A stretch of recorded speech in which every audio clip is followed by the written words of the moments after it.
Hey there, I'm Ashley, and this is the New Day with Ashley podcast. If you're looking for inspiration from the people in your community that are making a difference, then you're in the right place.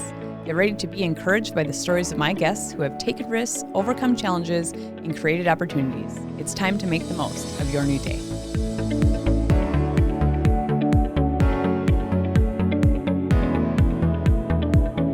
If you're a coffee lover like myself, then you know the importance of a really good cup of coffee. So do Skyler and Nicole. Skyler and Nicole Dutton are co-owners, along with Skyler's brother, Dexter, of Thunder Coffee in West Fargo, North Dakota, which happens to be one of my favorite coffee shops. Not only do they serve amazing coffee, but they serve up a lot more for our community. Well, thank you guys so much for being here, and I'm so excited to get to have a few minutes of your time because I know you guys are so busy. So yeah, we're happy to be here. Thanks for having us. So walk us through a little bit. Tell us about you guys. You know, who's Skyler, who's Nicole, and then Thunder Coffee. Sure. You go I'm first. Nicole. You're more interesting. I don't even know where to start. So I met Skyler back in 2014. And you just loved coffee? We were actually Not yet. not quite yet. coffee Yeah. comes Okay, we're later. jumping ahead. Yeah. No, I know. We were both working in Williston, North Dakota, working in the oil field industry. I was working for Granger selling supplies, and he was working for an oil field supply company, and I was selling him supplies. And he's like, well, maybe I'll have her come back a few more times. I had actually just got that job. She happened to stop in the first week when I was in that new role. I had worked out in the field doing things that I wasn't really good at, and got moved to the safety manager job. And so she came in to sell me safety supplies, and I was like, great, you sound like you know what you're doing. You should keep coming back here. Yeah. Yeah. Yeah. And then we became friends, and then started dating in 2015. And then we had come back to Fargo several times, and eventually decided to move back to Fargo. And then Spring of 2016. yeah, then there was a lot of other stuff that kind of led us to our coffee journey after that. But Skyler can introduce himself. Sure. Yeah. So I don't know how far back you want to go as far as like job history or anything like that, but because prior to being in the oil field, that wasn't always what I had done. I was in law enforcement for about 10 years. That was where I first got introduced to coffee, and I hated it. I remember meeting you at the gym or something. Really? Yeah. All right. Like, so it was all in that time, I feel like. Yeah, probably. 'Cause I'm like, all three of us go way back. Yeah. Oh, yes. Yeah.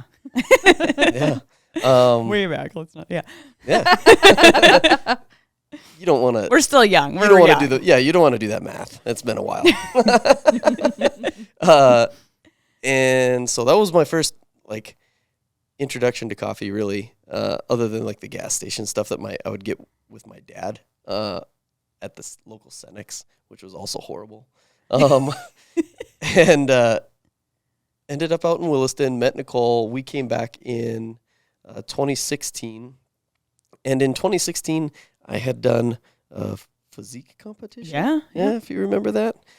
And my brother Dex had come up to support me at that event. And he'd gotten really into coffee, like into specialty coffee, which was something that was foreign to me. I didn't know anything about it. Yeah. And he was like really into it. He had started getting involved with a barista guild in Oklahoma City, which sounded really fancy. I didn't know what that meant. And so he showed up in Fargo, and he's got all this like fancy homebrew equipment, and he's hand grinding the coffee, and he's going through all this like labor intensive process of like all this for a cup of coffee. We could go get one somewhere. And he makes the coffee, and it was really good. And that was like my light bulb moment where, wow, this is something that I would drink. I would drink this on a regular basis. And because I was in prep, it was just black coffee, had like 5 calories per serving. Like this is, and so I don't know if that played into it. Like anything that remotely tasted good in that final stage of prep, you're like, oh, this is the best thing ever. Yeah. But it was good. And that started the slippery slope. That was March of 2016. And then, man. From there, we just kept searching out specialty coffee. Yeah. Wherever we were at, we would try to find it. And we kept trying to find like places that had cool drinks or like different flavors of coffee, and not like flavored coffee. It's not like adding vanilla to a coffee, but like really featuring like the natural flavors of coffee, but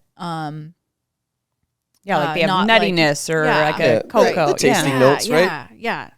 So we kept trying to search for it and find it, and we're like, dang, it'd be really great if there was another coffee shop That was actually that we could go to. Yeah, that was actually part of it too. Was like there is specialty coffee and it exists in Fargo, but it all exists in one part of town, and so that was part of the frustration where we're like, I think we could do something with coffee. And so then I called Dex in like January of 2017. I've got a crazy idea to pitch you.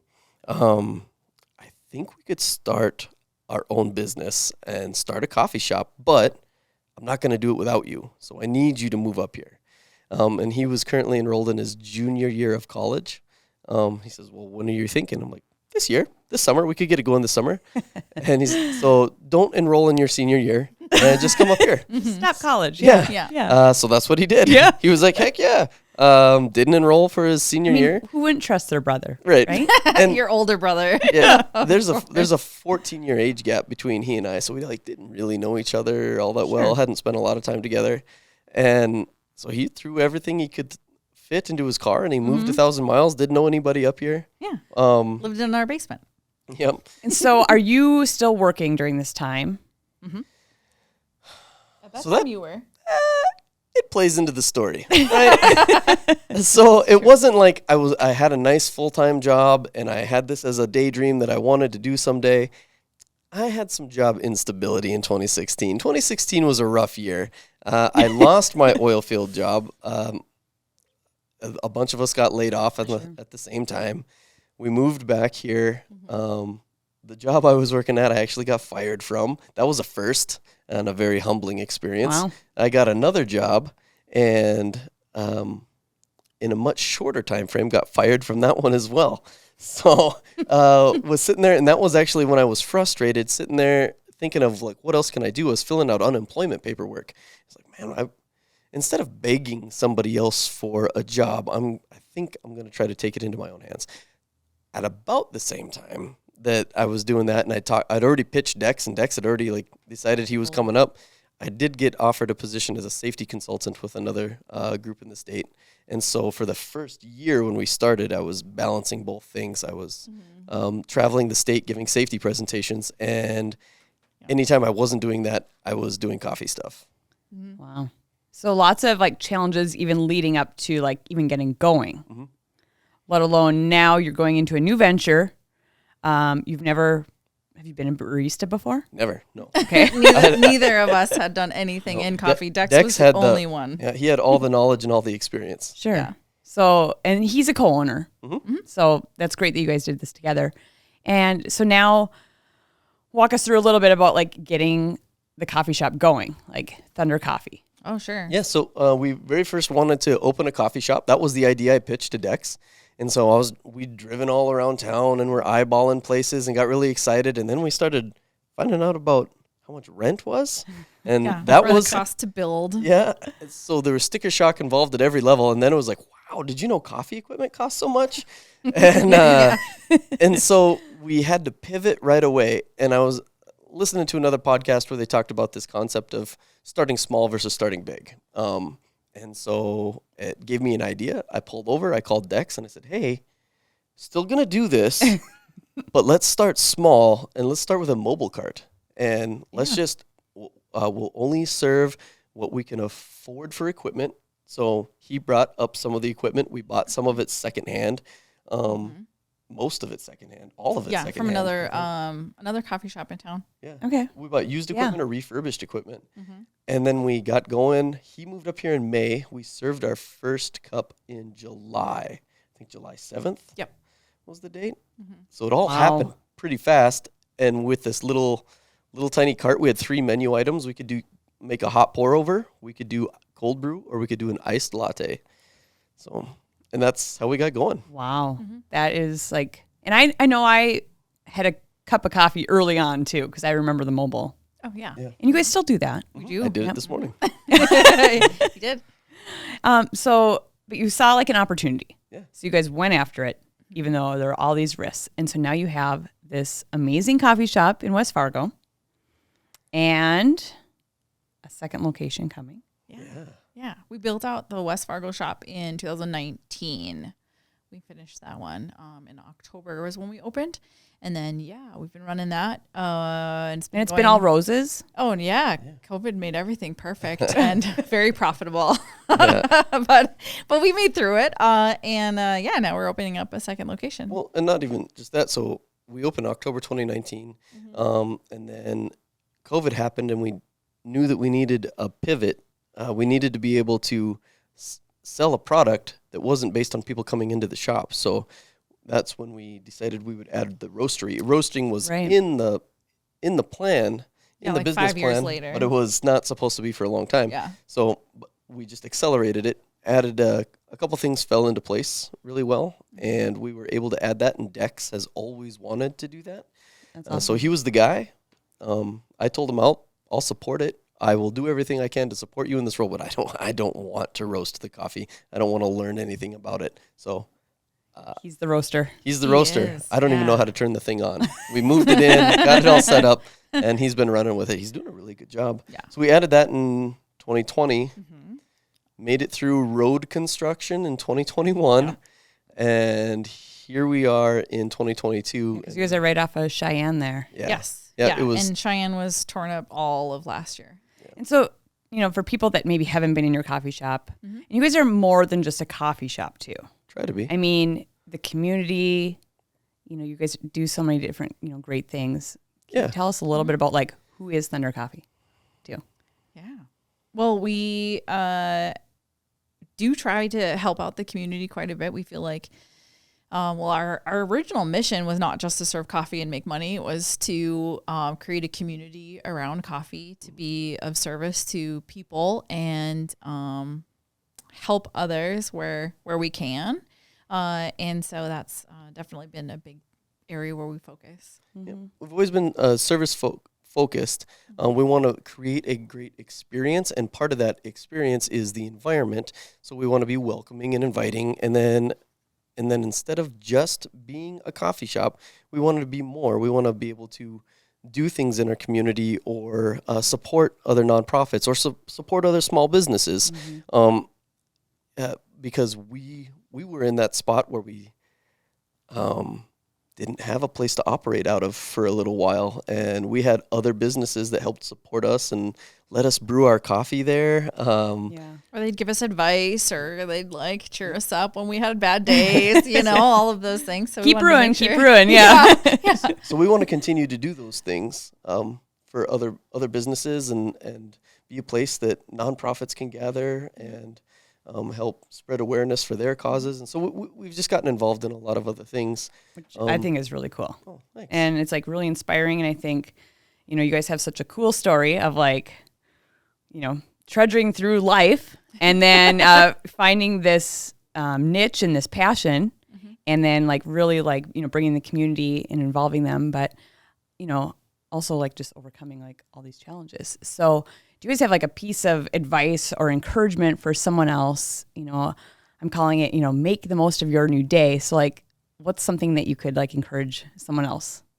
Sure. Mine might be different than Nicole's. I'll let Nicole go first. Yeah, maybe you got two nuggets for us. Yeah. So if it's like business oriented or something along those lines. Anything your heart desires. Yeah, I would just say utilize your resources and don't be afraid to reach out to others. I feel like there's so many times where, especially as an entrepreneur, you think like, oh, this is just a problem that I'm going to have to deal with or I'm going to have to face. And a lot of times that's not true. You might have other options, or you might have other resources that could help you, or another business owner that could at least sympathize with what you're going through. That's kind of what I would say. Yeah. Yeah. That's so good. Yeah. I mean, I think people are afraid to ask for help. And especially like in the same industry, like, you said another coffee shop helped you out. That's awesome. Yeah. That's what it's about. Yeah. Yeah. What kind of words of wisdom do you got for us? I would say that just based on our experience, that a bump in the road does not mean you're at the end of the road, right? We have experienced a lot of different challenges, and that's not just unique to us. That sounds like the way it is for all small business owners. You're going to run into a COVID, maybe, again, I don't know, or a road construction, or your equipment's going to break down, or there's going to be staffing stuff, but or you're going to be forced to close a coffee shop that you bought, and you're going to be homeless for a little while until you build out your own location.